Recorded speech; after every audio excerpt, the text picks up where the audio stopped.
Bonjour à tous, il est 15 heures. Merci de nous rejoindre pour suivre avec nous cette nouvelle édition dont voici les principaux titres. Au ministère, le ministère de la Santé fait front d'innovation médicale, notamment pour lutter contre le paludisme en République de Djibouti. Et le premier bateau d'aide en route vers Gaza malgré les défis, c'est ce que nous verrons en fin de journée. C'était les titres. Place au développement. Le secrétaire général du ministère de la Santé, Mohamed Ali Mohamed, a présidé l'atelier de restitution des travaux de recherche sur des potentiels marqueurs aux résistances et au traitement du paludisme. Cette formation des techniciens sur la plateforme du séquençage. Ainsi, l'objectif de ces travaux de restitution présidés par le secrétaire général est que le pays soit en capacité de réaliser une étude d'efficacité thérapeutique des traitements antipaludiques tels que recommandés par l'OMS, de développer également des protocoles de séquençage d'efficacité thérapeutique des traitements antipaludiques. Former également une équipe de laboratoire au laboratoire Pelletier, le laboratoire national de référence à la réalisation du volet de séquençage de l'étude. Former également les équipes à la lecture bioinformatique de ces séquences obtenues. Cette activité du plan stratégique du pays de lutte contre le paludisme s'inscrit dans le cadre de financement des pays financés par le Fonds mondial. De lutte contre le paludisme, cette mission porte ses fruits. Je souligne le travail effectué par les nombreux résultats permettant une avancée à Djibouti. Mais cette mission ne s'arrête pas là. Elle se poursuit, j'espère, avec la proposition de soumission d'un article scientifique auprès d'une revue à comité de lecture qui, j'espère, les résultats, une fois publiés à l'échelle de la communauté scientifique, portera lumière à Djibouti.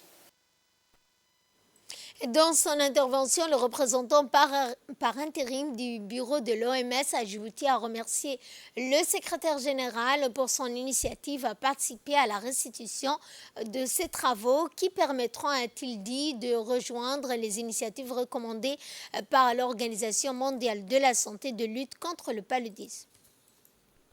Tout d'abord, à féliciter les participants pour leur engagement et leur dévouement tout au long de cet atelier, votre travail acharné et votre volonté d'apprendre sont des qualités essentielles pour progresser dans la recherche et la lutte contre le paludisme. Je suis convaincu que les compétences que vous avez acquises ici vous seront extrêmement utiles dans vos efforts pour améliorer la prévention, le diagnostic et le traitement de cette maladie. L'efficacité du traitement à base d'artémisinine, notamment l'artéméter lumefantrine, risque d'être de plus en plus compromis par l'émergence de souches de parasites résistantes aux combinaisons thérapeutiques à base d'artémisinine, plus communément appelée CTA, mais aussi à une mauvaise adhérence des patients, interaction avec d'autres médicaments et absorption réduite ou comorbidité. Par conséquent, le séquençage moléculaire pour détecter les souches avec les marqueurs de résistance est une étape fondamentale dans la détermination de l'efficacité des CTA aux échéants. Je voudrais également exprimer ma reconnaissance envers Respectrice France et le CHU de Djibouti pour leur dévouement et le professionnalisme, puisque les participants formés seront dorénavant capables de contribuer à la phase moléculaire de toute étude qui se feront à Djibouti à l'avenir. Et dans son intervention, le secrétaire général du ministère de la Santé a déclaré que les techniciens formés sur cette méthode de séquençage constituent un investissement durable dans le potentiel humain, dans le domaine notamment médical et plus particulièrement de lutte contre le paludisme. Très heureux de participer à la réunion de restitution des travaux de recherche sur les potentiels marqueurs de résistance au traitement du paludisme et de la formation des techniciens sur la plateforme du séquençage NGS. La lutte contre le paludisme à Djibouti repose sur deux grands piliers, dont la prise en charge des cas et la prévention dans les zones cibles et chez des populations les plus exposées au risque de la maladie. La prise en charge des cas de paludisme passe d'abord par le diagnostic biologique pour la confirmation et ensuite la mise sous traitement pour les cas positifs. Selon les directives nationales de prise en charge du paludisme éditées en 2019, Le traitement de première intention du paludisme simple repose sur l'administration d'une combinaison thérapeutique à base d'artémisinine, notamment l'artéméter luméfantrine comme traitement de première intention, l'artésunate ammoniaque comme deuxième intention et sur l'artésunate injectable en cas de paludisme grave confirmé. Vu que les CTA subissent un déclin progressif de leur efficacité au cours de leur utilisation, et sachant que les parasites du paludisme sont susceptibles de développer des mutations qui conduisent à une résistance envers le CTA, notamment l'artéméter luméfantrine, l'OMS recommande de réaliser une étude d'efficacité thérapeutique de la combinaison thérapeutique à base d'artémisinine. Dans le but d'améliorer les capacités techniques du pays, un appareil à séquenceur a été acquis sur le financement du Fonds mondial.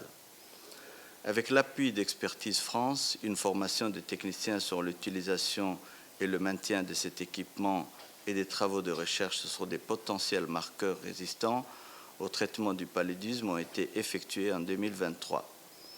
Les techniciens formés sur le séquençage constituent un investissement durable dans le potentiel humain du pays pour la production des évidences de qualité supérieure dans le domaine de la santé en général et de la lutte contre le paludisme en particulier. Dans l'actualité également, le chef d'état-major général des armées, le général de corps armé Zakaria Cheikh Ibrahim, a aujourd'hui 13 mars a reçu au camp Cheikh Ousmane, le nouveau commandant de la base chinoise à Djibouti, le capitaine de vaisseau supérieur Li Zaoui. Cette rencontre a été l'occasion pour les deux hauts responsables militaires de discuter des relations militaires entre la République de Djibouti et la République populaire de Chine. Bien, le chef d'état-major général des armées a chaleureusement accueilli le nouveau commandant de la base chinoise à Djibouti et a exprimé sa volonté de renforcer les liens entre les deux armées, et notamment dans le cadre d'une coopération mutuelle bénéfique. Ils ont également convenu de poursuivre les échanges réguliers et la collaboration dans divers domaines d'intérêt commun. Pour sa part, le capitaine de vaisseau supérieur a exprimé sa gratitude au chef d'état-major général des armées pour son accueil bienveillant et a souligné l'engagement continu de la République populaire de Chine à promouvoir la coopération mutuelle dans tous les domaines. Dans le cadre du renforcement de la solidarité sociale à l'occasion du mois béni du Ramadan, l'attaché religieux a inauguré hier soir le programme, notamment éducation. Le ministère de l'Éducation et de la Formation professionnelle a lancé la Semaine nationale des mathématiques. Tous les établissements scolaires du pays, publics comme privés, ont organisé des activités ludiques et éducatives du primaire et du lycée. L'objectif de la semaine dédiée aux mathématiques consiste d'une part à rendre les mathématiques accessibles et attrayants pour les élèves, quel que soit leur niveau scolaire, en mettant l'accent sur le caractère ludique des activités et d'autre part stimuler l'intérêt pour les élèves dans les disciplines scientifiques telles que la science, les technologies, l'ingénierie et les mathématiques.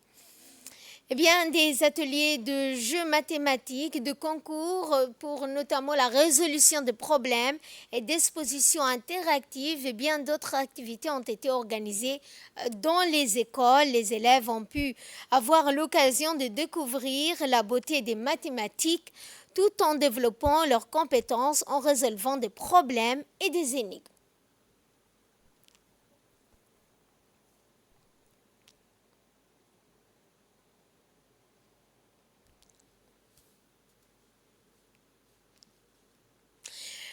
Le siège du Conseil régional d'Ali Sabié a abrité lundi une cérémonie de remise de la zakat de l'année, la 3e et la 4e tranche de cotisation de parrainage pour les orphelins. Ce rassemblement a commencé par la lecture d'un des versets du Saint-Coran, puis les interventions des officiels se sont succédées au micro. En premier lieu, le représentant du ministère des Affaires musulmanes et des biens waqf a tout d'abord remercié la présence des responsables régionaux et les personnes bénéficiaires de cette aide financière.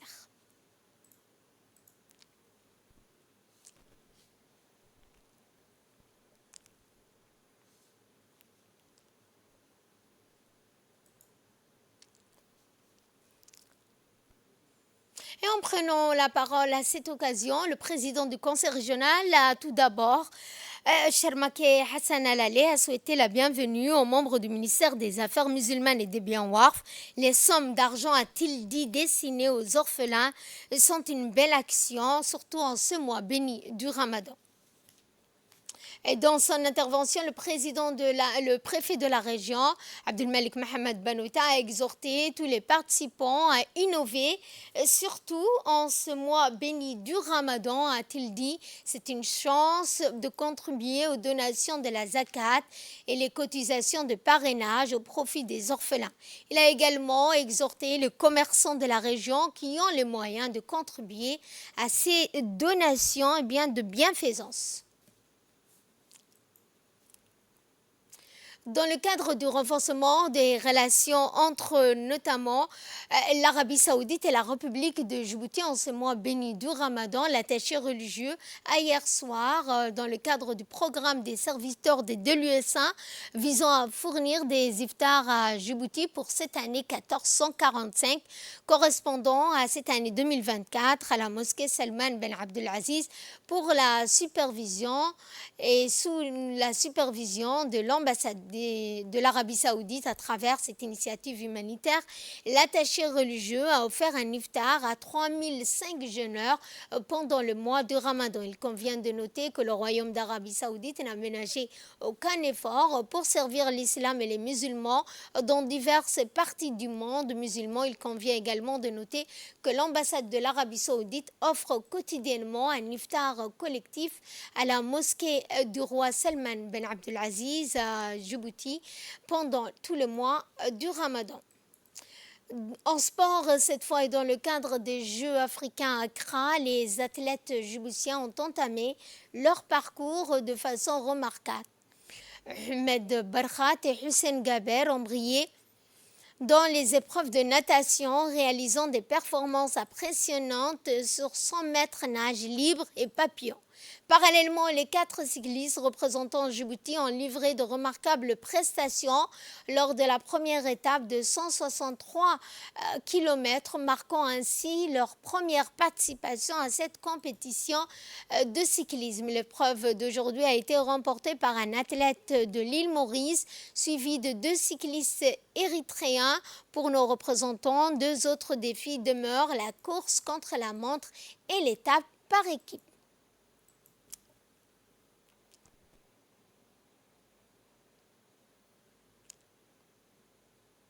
La division de la douane de Tadjoura, en collaboration avec l'armée nationale de la région de Tadjoura, présidée par le colonel-major Ali Shahem, a effectué la saisie d'une voiture qui transportait une quantité de 5300 kg de de contrebande.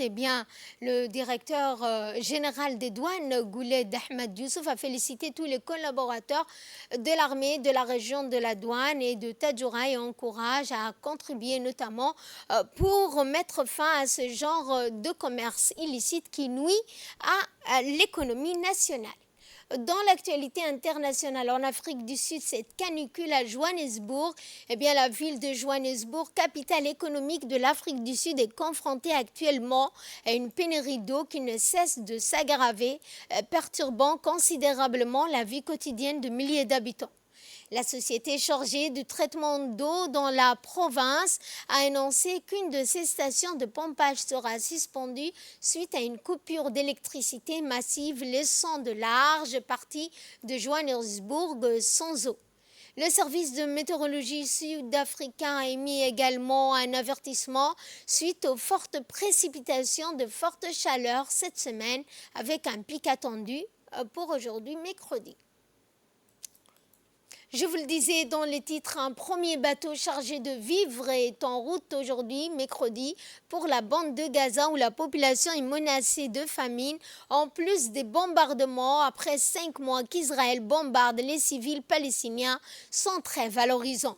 Le bateau de l'ONG espagnole Open Arms, chargé de 200 tonnes de vivres, a quitté hier le port chypriote de Larnaca en empruntant un couloir mis en place par l'Union européenne et plusieurs pays. Le navire évoluerait aujourd'hui à très petite vitesse et se trouvant jusqu'à 155 000 miles nautiques de la bande de Gaza, soit un peu plus de 285 km. Chypre est l'un des pays le plus proche de Gaza, a annoncé préparer un deuxième chargement plus grand. L'armée israélienne a annoncé dans la nuit un autre projet pilote qui a permis hier l'entrée de 6 camions d'aide humanitaire, notamment en provenance du PAM directement dans le nord de la bande de Gaza.